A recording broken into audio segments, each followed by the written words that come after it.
स्वागत है। आप ईपीएस 95 पेंशन योजना से जुड़े आज की ताजा खबर जानना चाहते हैं तो आज की खबर आपके चेहरे पर मुस्कान ला रही है और बना रही है सरकार। बड़ा प्लान 7,500 की मिल सकती है। पेंशन इज या फाइन, अनसुडेट न्यूनतम पेंशन और अशोक रावत जी का आज का ताजा बयान केंद्र सरकार की आज की ताजी कार्यवाही और आज का ही अपडेट जानते हैं आज की सच्चाई। 7,500 पेंशन वाली बड़ी खुशखबरी। संसद की एक अस्थायी समिति ने श्रम मंत्रालय से कहा है कि वह ईपीएस का तीसरा पक्ष मूल्यांकन जो निश्चित है वह समय सीमा के भीतर पूरा करें। यानी कि संसद की स्थायी समिति ने श्रम मंत्रालय से कहा है कि जो ईपीएस पेंशन है उसका तीसरा पक्ष मूल्यांकन करें और जो कि एक निश्चित समय सीमा के भीतर यहां पूरा होगा।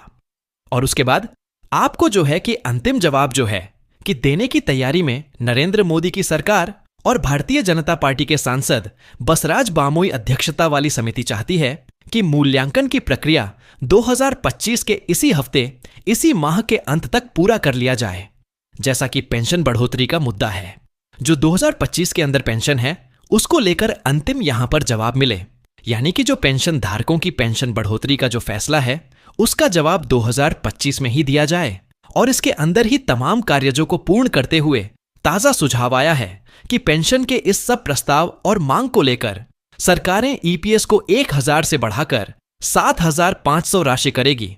और उससे बड़ा सवाल यह है कि यहां पर यूनियन संगठन और उनकी मांग जो बनी हुई थी और संसदीय पैनल ने यह सुझाव भी दिया है कि तो क्या वाकई में अब आपकी की पेंशन बढ़ रही है। तो ट्रेड यूनियन और पेंशन भोगियों के विभिन्न संगठन लंबे समय से कर्मचारी पेंशन योजना के तहत पेंशन राशि बढ़ाने की मांग करते आ रहे थे और ईपीएफओ यहां पर 2014 में पेंशन को लेकर बदलाव किया था। ईपीएफओ ने उसके बाद एक बार फिर बदलाव की मांग तेज हो चुकी है और सदस्यों के द्वारा न्यूनतम पेंशन सेम 500 की गारंटी की मांग की जा रही है। अब वर्तमान मांगों में जो है कि और सातारा स्टाफ तो पेंशन वृद्ध करने को लेकर केंद्र की मोदी सरकार ने आज ताजा आंकड़े जारी किए हैं। उनके अनुसार इसको 10 साल हो चुका है। हालांकि ट्रेड यूनियन और कर्मचारी संगठन और प्रतिनिधि निकाय उन्होंने मांग की है और इसको लेकर सरकार जो है कि फैसला करने के लिए तैयार हो चुकी है। और इसके बावजूद सरकार ने ईपीएस के तहत न्यूनतम पेंशन राशि में संशोधन किया है और अभी फिलहाल प्रस्ताव लेकर यहां जो है कि समीक्षा पूरी कर ली गई है। अगर बात करें तो आपको बता दें इस पेंशन का संशोधन पहले एक दशक पूर्व में हो चुका है। इसको 10 साल बीत चुके हैं। ईपीएस जैसे कई आईपीएस 45 पेंशन योजना के नाम से भी जाना जाता है। इसकी जांच संभव है।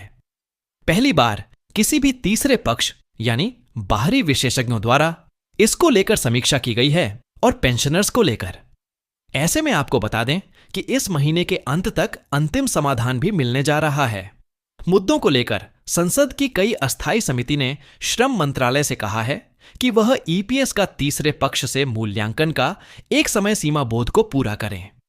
भारतीय जनता पार्टी के सांसद बसवराज बोमई की अध्यक्षता वाली समिति चाहती है कि मूल्यांकन की जो प्रक्रिया, पेंशन बढ़ोतरी की जो प्रक्रिया 2025 के अंदर पूरी हो रही है। ऐसे में आपको बता दें कि समिति ने श्रम मंत्रालय से यह भी कहा है कि वह इस मामले को तत्परता से ले और उसे ईपीएस तथा 8,000 की न्यूनतम पेंशन को बढ़ाया जाए। यानी डिसमेंटेस पट्टी से इसका बढ़ा सकते हैं। पेंशन बढ़ोतरी की मांग की गई है। समिति ने अपनी रिपोर्ट में कहा है कि पिछले कुछ वर्षों से जीवन यापन की लागतें कई गुना बढ़ गई हैं। यानी कि महंगाई कई गुना बढ़ गया है, लेकिन पेंशन की कोई बढ़ोतरी नहीं हुई है। यानी कि महंगाई कई गुना बढ़ चुकी है, लेकिन पेंशन की राशि वहीं 2014 से लागू है। लेकिन इसको एक दशक हो चुका है, जिस समय में महंगाई अब और भी बढ़ चुकी है। और इस वर्ष का ईपीएस जैसा बात करें तो ईपीएस की शुरुआत 1985 में हुई थी और इस योजना का उद्देश्य कर्मचारियों को सेवानिवृत्ति के बाद स्थायी पेंशन का आय उपलब्ध कराना। और ऐसे में यहां बात करें तो समिति ने अपने रिपोर्ट में कहा है, जिसे देखते हुए योजना को तीसरे पक्ष द्वारा मूल्यांकन कर पेंशन की राशि छाता सा प्यासो करने की अनुशंसा की गई है। समिति ने दृढ़ता से अनुशंसा की है कि यह एक कार्य का निश्चित समय सीमा के भीतर जो है कि 1 माह के अंदर मूल्यांकन कार्य के आधार पर पेंशन वृद्धि किया जाए। यहां पर समिति ने श्रम मंत्रालय को बताया है कि पहले तृतीय पक्ष की समीक्षा की प्रक्रिया प्रस्ताव के लिए अनुरोध है और इसके माध्यम से अगर बात करें तो इसकी शुरुआत हो चुकी है और इसका काम जो है कि अंतिम चरण में है। समिति यह चाहती है कि इसका काम 2025 के जून माह के अंत तक पूरा कर लिया जाए और सभी को EPS 95 का लाभ समिति के अनुशंसा के अनुसार मिले। इससे पहले ऐसी कोई समीक्षा नहीं की गई थी। और अब बात करते हैं रिपोर्ट में आगे क्या कहा है। 2014 की तुलना में 2025 में यहां पर बता दें कि यह कहा गया है कि महंगाई बढ़ चुकी है और जो है कि महंगाई इतनी अत्यधिक बढ़ चुकी है कि पेंशन भोगियों का जीवन यापन संभव नहीं है। श्रम मंत्रालय ने पैनल को क्या बताया था? पेंशन के प्रस्ताव को लेकर श्रम मंत्री और उनकी समिति से बातचीत हुई, जिसमें श्रम मंत्रालय ने समिति को बताया कि EPS की न्यूनतम राशि 17 का प्रस्ताव 25 में आया है, जिसे वित्त मंत्रालय भेजा गया था और वित्त मंत्रालय को मंजूरी देने के लिए कहा गया है, जो कि बजट में चर्चा के दौरान भी पूरा जो है कि चर्चा का हिस्सा था और इसको लेकर समाधान नहीं हुआ था। लेकिन पेंशन भोगियों के प्रस्ताव का समीक्षा चल रहा है, जो कि 2025 के जून माह के अंत तक समीक्षा पूर्ण कर लिया है। जाएगा और अलग से अनुपूरक बजट के माध्यम से राशि की व्यवस्था की जाएगी। मंत्रालय के पास जो श्रम मंत्रालय ने प्रस्ताव भेज दिया है और यहां पर बात करें तो जो है कि श्रम पेंशन धारकों के लिए वित्त मंत्रालय यहां पर जो प्रस्ताव में, जैसा कि मांग पेंशन भोगी ने की थी, प्रतिनिधिमंडल ने वित्त मंत्रालय निर्मला सीतारमण से मिलकर जो है कि EPS पेंशन बनाकर 7,500 प्रतिमाह करने की अपनी मांग रखी थी। उसी बैठक के बाद EPS पेनिसई के राष्ट्रीय आंदोलन समिति ने कहा था कि वित्त मंत्रालय ने उन्हें आश्वासन दिया है, सरकार उनकी मांगों पर गंभीरतापूर्वक विचार करेगी। तो ऐसे में इसको लेकर यहां पर पेंशन भोगियों को कई बार आश्वासन भी दिया जा चुका था। एक बार फिर से जो है कि आश्वासन दिया गया था।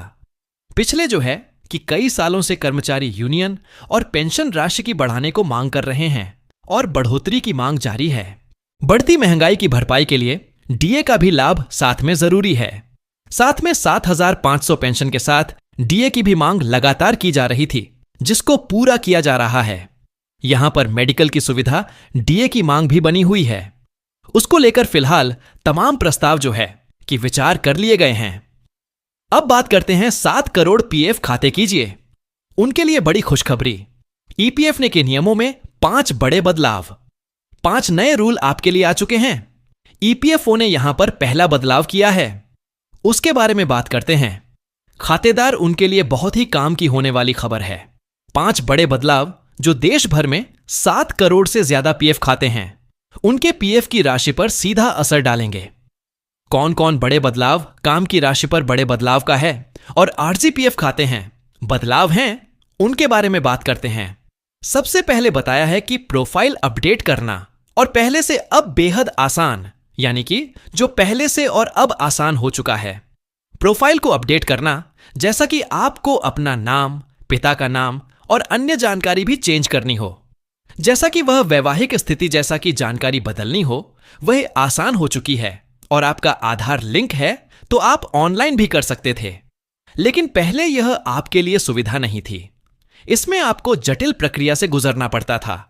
जैसा कि आपको UAE आधार लिंक है तो आप काम घर बैठे भी कर सकते हैं। अब बात करते हैं दूसरा बड़ा बदलाव आपके लिए क्या है। PF ट्रांसफर की प्रक्रिया पहले से आसान सुगम हो चुकी है। पहले नौकरी बदलने पर PF ट्रांसफर पर करना बहुत ही झंझट भरा काम था, लेकिन कंपनी के मंजूरी के बिना काम आगे नहीं बढ़ता था। यह प्रक्रिया बहुत लंबी होती थी, लेकिन अब प्रक्रिया को आसान और सरल बना दिया गया है। अब कर्मचारी बहुत ही कम समय में बिना किसी बड़ी औपचारिक चुनौती के यहां पर PF का पैसा ट्रांसफर कर सकते हैं और यह भी बड़ा फायदा होगा। अगला बदलाव आपके बारे में बात करें तो जॉइंट डिक्लेरेशन अब डिजिटल तरीके से होगा। जॉइंट डिक्लेरेशन ऑफ डिजिटल तरीके से आप कर सकते हैं। पहले भी आप इसमें जैसे कि सुविधा नहीं मिलती थी, ऑफिस में जाकर यह फॉर्म भरना पड़ता था, लेकिन जो है कि यह काम आप घर बैठे ऑनलाइन कर सकते हैं, तो यह भी बड़ा फायदा आपको मिलेगा।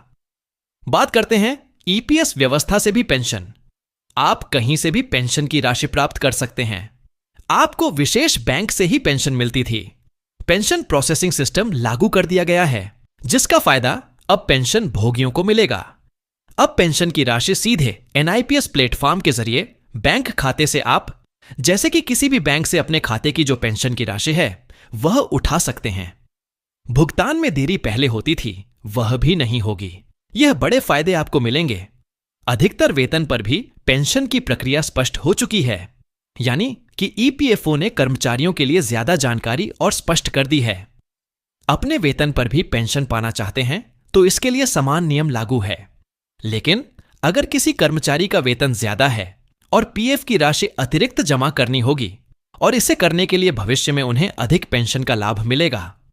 इसके अलावा जो निजी संस्था ट्रस्ट के जरिए पीएफ संचालन करते हैं, उन्हें भी ईपीएफओ के नियमों का पालन करना अनिवार्य कर दिया गया है। और इस सब को लेकर प्रधानमंत्री नरेंद्र मोदी की समीक्षा पूरी हो चुकी है और इस माह के अंत तक तमाम पेंशन धारकों के पेंशन को सार-थर्ड्स डीए का प्रावधान और मेडिकल सुविधा में पतितप को मुफ्त चिकित्सा सुविधा उपलब्ध करवाए जाने का कानून बनकर तैयार है। उसे लागू किया जा रहा है।